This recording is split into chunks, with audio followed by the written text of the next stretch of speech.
दोस्तों तो इस वीडियो में हम बात करने वाले हैं मेन बोर्ड आईपीओ के बारे में। तो अभी मार्केट में दो मेन बोर्ड आईपीओ ओपन हैं। एक है वेलिएंट लेबोरेटरीज का आईपीओ और दूसरा है प्लाजा वायर्स का आईपीओ। तो जानेंगे कि आपको इन दोनों में से किस में अप्लाई करना चाहिए। इसके साथ ही सभी मेन बोर्ड आईपीओ के अग्री मार्केट प्रीमियम देखेंगे। तो चलिए वीडियो को शुरू करते हैं। लेकिन अगर आप इस चैनल पर पहली बार विजिट कर रहे हैं या फिर आपने चैनल अब तक सब्सक्राइब नहीं किया है तो चैनल को सब्सक्राइब कर लें और साथ में वीडियो को भी लाइक कर दें। सबसे पहले क्लोज आईपीओ के बारे में बात कर लेते हैं।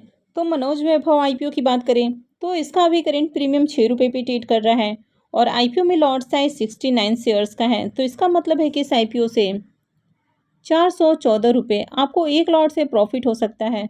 तो इस आईपीओ से आपको 0.25% करीब लिस्टिंग गेन देखने को मिल सकता है। तो इस आईपीओ की लिस्टिंग 3 अक्टूबर यानी कि मंडे को होने वाली है। तो अगर मंडे को भी मार्केट में हमें एक प्रेशर देखने को मिलता है यानी कि उस दिन भी आपको गिरावट देखने को मिलती है तो ऐसे में आईपीओ की लिस्टिंग आपको फ्लैट या फिर थोड़े बहुत डिस्काउंट के साथ भी होने के चांसेस हैं। हालांकि डिस्काउंट लिस्टिंग के चांसेस नहीं थे लेकिन अभी मार्केट की कंडीशन ही आपको अच्छी देखने को नहीं मिल रही है तो ऐसे में आईपीओ डिस्काउंट में भी जा सकता है। नेक्स्ट आईपीओ है जेएसडब्ल्यू इंफ्रास्ट्रक्चर का आईपीओ। अगर इसके प्रीमियम की बात करें तो इसका प्रीमियम अभी भी हमें 25 रुपये के ऊपर देखने को मिल रहा है और आईपीओ में लॉट साइज 126 शेयर्स का है। तो इसका मतलब है कि इस आईपीओ से 3,150 रुपये आपको एक लॉट से प्रॉफिट हो सकता है। तो इस आईपीओ से 21% का आपको लिस्टिंग गेन देखने को मिल सकता है। तो इस आईपीओ से आपको बढ़िया लिस्टिंग गेन देखने को मिल सकता है। हालांकि बहुत ज़्यादा लिस्टिंग गेन नहीं मिलने वाला है क्योंकि आईपीओ का साइज काफ़ी बड़ा है, लेकिन आईपीओ से आपको ठीक ठाक प्रॉफिट देखने को मिलने वाला है। नेक्स्ट आईपीओ है वेलिएंट लेबोरेटरीज का आईपीओ। तो आईपीओ 27 सितंबर को ओपन हुआ था और ये 3 अक्टूबर तक ओपन है यानी कि 3 अक्टूबर को भी इस आईपीओ में अप्लाई किया जा सकता है। फेस वैल्यू 10 रुपये पर शेयर है और बुकिंग प्राइस 140 रुपये है। लॉट साइज 105 शेयर्स का रखा गया है। आईपीओ के इशू साइज की बात करें तो आईपीओ 152.46 करोड़ का है यानी कि आईपीओ छोटा आईपीओ है और ये पूरा का पूरा फ्रेश इशू का आईपीओ है और ये एक मेन बोर्ड आईपीओ है। तो कंपनी बीएसई और एनएसई पे लिस्ट होने वाली है। तो कंपनी के बिजनेस की बात करें तो कंपनी 1980 में इनकॉर्पोरेट हुई है यानी कि कंपनी बहुत ही पुरानी और एक्सपीरियंस्ड है और कंपनी फार्मास्यूटिकल इंग्रेडिएंट्स बनाती है यानी कि कंपनी का जो मेन फोकस है वो पैरासीटामोल बनाने पर है। अब पैरासीटामोल एक ऐसा मेडिसिन है जिसका यूज़ बहुत सारे हमें बीमारियों में देखने को मिलता है, जैसे कि आपको किसी भी तरह का दर्द हो, बुखार हो तो यहाँ पर पैरासीटामोल का यूज़ किया जाता है। तो इसके कारण कंपनी का जो मेन फोकस है वो पैरासीटामोल के ऊपर देखने को मिलता है। अब अगर इस कंपनी के फाइनेंशियल की बात करें तो कंपनी के अगर एसेट की बात करें तो इसके एसेट में ईयर ऑन ईयर हमें ग्रोथ देखने को मिल रही है। रेवेन्यू की बात करें तो कंपनी के रेवेन्यू भी साल दर साल हमें बढ़ते हुए देखने को मिल रहे हैं, लेकिन इसके प्रॉफिट आफ्टर टैक्स देखें तो यहाँ पर हमें इजाफा देखने को नहीं मिल रहा है जबकि इसके रेवेन्यू में ग्रोथ है। तो इसका मतलब है कि कंपनी प्रॉफिट मार्जिन नहीं निकाल पा रही है। कंपनी सेल कर रही है लेकिन प्रॉफिट नहीं निकाल पा रही है। नेटवर्थ की बात करें तो इसके नेटवर्थ में भी हमें इजाफा देखने को मिल रहा है और कंपनी की अगर बोरोइंग्स देखें तो कंपनी के ऊपर हमें करंट में 59.40 करोड़ का डेट देखने को मिल रहा है और कंपनी आईपीओ से जो फंड रेज करने वाली है तो उससे भी अपने कर्ज का भुगतान नहीं करने वाली है। तो इसका मतलब है कि कंपनी आगे भी आपको कर्ज में ही देखने को मिलने वाली है। हालांकि कंपनी के ऊपर जो कर्ज है वो बहुत ज़्यादा देखने को नहीं मिल रहा है। वेलिएंट लेबोरेटरीज के सब्सक्रिप्शन फिगर को देखें तो अभी 1.25 हो रहे हैं और अब तक आईपीओ 1.15 टाइम सब्सक्राइब हो चुका है। QIBs पोर्सन में आईपीओ को 0.05 टाइम सब्सक्राइब किया गया है। HNIs पोर्सन 0.55 टाइम, यहाँ पर बिग HNIs पोर्सन 0.31 टाइम और small HNIs portion 1.02 time subscribe किया गया है। अगर रिटेल पोर्सन की बात करें तो रिटेल पोर्सन में आईपीओ 2.05 टाइम सब्सक्राइब किया गया है। तो आईपीओ में बहुत ज़्यादा सब्सक्रिप्शन देखने को नहीं मिल रहे हैं। वैसे भी आईपीओ देखा जाए तो आईपीओ 3 अक्टूबर तक ओपन है, तो इसके कारण भी जब बीच में सैटरडे और संडे आपको 2 दिन छुट्टी देखने को मिलती है तो ऐसे में बहुत सारे लोग आईपीओ में पहले अप्लाई नहीं करते हैं यानी कि आईपीओ में लास्ट डे अप्लाई करना ज़्यादा प्रीफर करते हैं। तो चलिए ग्रे मार्केट प्रीमियम देख लेते हैं। वेलिएंट लेबोरेटरीज के ग्रे मार्केट प्रीमियम देखें तो इसका अभी करेंट प्रीमियम 17 रुपये पे ट्रेड कर रहा है और आईपीओ में लॉट साइज 105 शेयर्स का है। तो इसका मतलब है कि इस आईपीओ से 1785 रुपये आपको एक लॉट से प्रॉफिट हो सकता है। तो इस आईपीओ से आपको 12% का लिस्टिंग गेन देखने को मिल सकता है। तो इसका प्रीमियम देखें तो बहुत अच्छे प्राइस के ऊपर देखने को नहीं मिल रहा है और अभी मार्केट में भी काफ़ी दबाव है, यानी कि अगर आज इस आईपीओ में डे एंड में अच्छे सब्सक्रिप्शन आते हैं और आईपीओ के प्रीमियम में भी थोड़ी सी तेज़ी देखने को मिलती है तो इस आईपीओ में अप्लाई करना है। तो मैं आपको एक बार फिर से अपडेट कर दूंगी कि इसमें आपका फाइनल डिसीजन क्या होना चाहिए। तो चलिए देख लेते हैं नेक्स्ट आईपीओ को। नेक्स्ट आईपीओ है प्लाजा वायर्स का आईपीओ।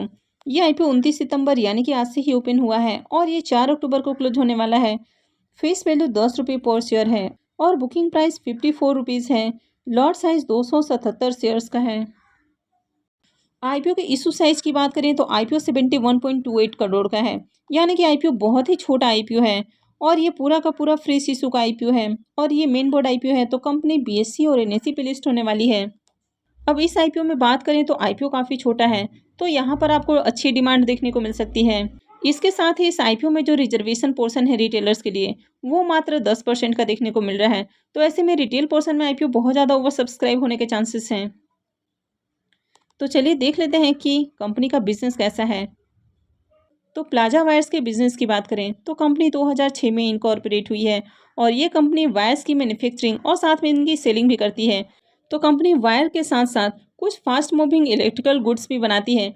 तो कंपनी यहाँ पर वायर्स के अलावा फास्ट मूविंग इलेक्ट्रिकल गुड्स भी बनाती है और कंपनी यहाँ पर एलटी एल्यूमिनियम केबल्स बनाती है। तो कंपनी अगर केबल सेक्टर की बात करें तो कंपनी का जो मेन फोकस है वो हमें वायर सेगमेंट में ही देखने को मिलता है, यानी कि इनके जो रेवेन्यू का 95% है वो हमें वायर सेगमेंट से देखने को मिलता है और रेस्ट जो 5% रेवेन्यू आता है वो हमें बाकी के जो इलेक्ट्रिकल गुड्स वाले सेगमेंट है तो वहाँ से देखने को मिलता है। तो कंपनी का जो मेन फ्लैगशिप ब्रांड है वो है प्लाजा केबल। इसके अलावा कंपनी एक्सन वायर और पीसीजी के नाम से भी अपने जो प्रोडक्ट है उसको सेल करती है। तो ओवरऑल कंपनी का बिजनेस अच्छा है। अब अगर इसके फाइनेंशियल की बात करें तो अगर कंपनी के एसेट की बात करें तो इसके एसेट में ईयर ऑन ईयर हमें अच्छी ग्रोथ देखने को मिल रही है। रेवेन्यू की बात करें तो कंपनी के रेवेन्यू भी साल दर साल हमें बढ़ते हुए देखने को मिल रहे हैं। कंपनी के प्रॉफिट की बात करें तो कंपनी के प्रॉफिट भी साल दर साल बढ़ते हुए देखने को मिल रहे हैं। हालांकि कंपनी के जो प्रॉफिट है तो उसमें आपको बहुत ही कम इजाफा देखने को मिल रहा है, क्योंकि कंपनी ही छोटी है। कंपनी का मार्केट कैप देखें तो कंपनी मात्र 236 करोड़ रुपए की है। तो कंपनी छोटी है तो इसके कारण ये जो प्रॉफिट आपको देखने को मिल रहा है तो इसमें भी आपको कम कम इजाफा देखने को मिल रहा है। हालांकि कंपनी के जो प्रॉफिट है तो उसमें ईयर ऑन ईयर आपको इजाफा देखने को मिल रहा है। नेटवर्थ की बात करें तो इसके नेटवर्थ में भी ग्रोथ है। हालांकि अगर कंपनी के रिजर्व को देखें तो फाइनेंशियल 21 के बाद से कंपनी के रिजर्व हमें कम होते हुए देखने को मिले हैं। बोरोइंग्स की बात करें तो करंट में कंपनी के ऊपर 39 करोड़ 68 लाख का हमें डेट देखने को मिल रहा है और यहाँ भी कंपनी आईपीओ से जो फंड रेज करने वाली है तो उससे डेट का भुगतान नहीं करने वाली है। तो यहाँ भी कंपनी के ऊपर आगे भी डेट है जो बना रहने वाला है। तो चलिए देख लेते हैं कि आईपीओ अब तक कितना सब्सक्राइब हुआ है। तो प्लाजा वायर्स के सब्सक्रिप्शन फिगर की बात करें तो आज आईपीओ का पहला दिन है और अभी 12:50 हो रहे हैं और अब तक आईपीओ 1.96 टाइम यानी कि ऑलमोस्ट 2 टाइम सब्सक्राइब होने वाला है। यहाँ पर QIBs की ओर से अब तक एप्लीकेशंस देखने को नहीं मिल रहे हैं। HNIs पोर्शन में आईपीओ 1.55 टाइम, यहाँ पर बिग HNIs पोर्शन 1.23 टाइम और small HNIs portion 2.17 time subscribe हो चुका है। वहीं पर अगर रिटेल पोर्शन की बात करें तो रिटेल पोर्शन में आईपीओ 11.81 टाइम सब्सक्राइब हो चुका है। तो जैसा कि मैंने आपको बताया कि रिटेल पोर्शन में आईपीओ बहुत ज़्यादा ओवर सब्सक्राइब होने वाला है, क्योंकि एक तो आईपीओ का साइज छोटा है और आईपीओ में जो रिटेलर्स के लिए पोर्शन दिया गया है वो मात्र हमें 10% देखने को मिल रहा है। तो रिटेल पोर्शन में आईपीओ बहुत ज़्यादा ओवर सब्सक्राइब होने वाला है। तो देखा जाए तो आईपीओ में बढ़िया सब्सक्रिप्शन आते हुए देखने को मिल रहे हैं। तो चलिए ग्रे मार्केट प्रीमियम देख लेते हैं। तो प्लाजा वायर्स के ग्रे मार्केट प्रीमियम देखें तो इसका भी करेंट प्रीमियम 12 रुपये पे ट्रेड कर रहा है और आईपीओ में लॉट साइज 277 शेयर्स का है। तो इसका मतलब है कि इस आईपीओ से 3324 रुपये आपको एक लॉट से प्रॉफिट हो सकता है। तो इस आईपीओ से आपको 22% का लिस्टिंग गेन देखने को मिल सकता है। तो इसका प्रीमियम देखें तो वैसे हमें अट्रैक्टिव प्राइस के ऊपर देखने को मिल रहा है। हालांकि अभी बहुत ज़्यादा डिमांड देखने को नहीं मिल रही है, फिर भी देखा जाए तो मार्केट में अभी इसमें डिमांड है, क्योंकि आईपीओ का साइज़ काफ़ी छोटा है। तो जब सप्लाई किसी भी चीज़ की कम हो जाती है तो उसकी ऑटोमेटिक डिमांड बढ़ जाती है। तो यहाँ पर भी आईपीओ का साइज़ कम है, यानी कि आईपीओ छोटा आईपीओ है। तो यहाँ पर आगे आपको और भी ज़्यादा डिमांड देखने को मिलने वाली है। तो इस आईपीओ से आपको बढ़िया प्रॉफिट मिल सकता है। हालांकि यहाँ पर अलॉटमेंट मिलना काफ़ी ज़्यादा मुश्किल होने वाला है। तो आईपीओ 4 अक्टूबर तक ओपन है, तो ऐसे में कभी भी आपको डे 1 या डे 2 में अप्लाई करने की जल्दी नहीं होनी चाहिए। आप इसमें आराम से 4 अक्टूबर को अप्लाई कर सकते हैं, क्योंकि जब आप बाद में अप्लाई करते हैं तो बहुत सारी चीज़ें क्लियर हो जाती है कि उस समय मार्केट की कंडीशन कैसी है, ग्रे मार्केट में ओवरऑल इसमें कैसी डिमांड है, आईपीओ में किस तरह के सब्सक्रिप्शन आ रहे हैं, इसका प्रीमियम किस प्राइस पे ट्रेड कर रहा है। तो उसके बाद आप इस आईपीओ में अप्लाई कर सकते हैं। तो मैं आगे भी आपको अपडेट कर दूंगी कि आपको इसमें कब अप्लाई करना है। तो इसके लिए आप चैनल से जुड़े रहें और चैनल को सब्सक्राइब करके रखें। साथ में बिल नोटिफिकेशंस में ऑल दबा कर रखें, ताकि मैं जो भी वीडियो अपलोड करूं उसका नोटिफिकेशंस आपको मिल जाए। और अगर आपने वीडियो को अब तक लाइक नहीं किया है तो वीडियो को भी लाइक कर दें। और वीडियो को अंत तक देखने के लिए आप सबका बहुत बहुत धन्यवाद।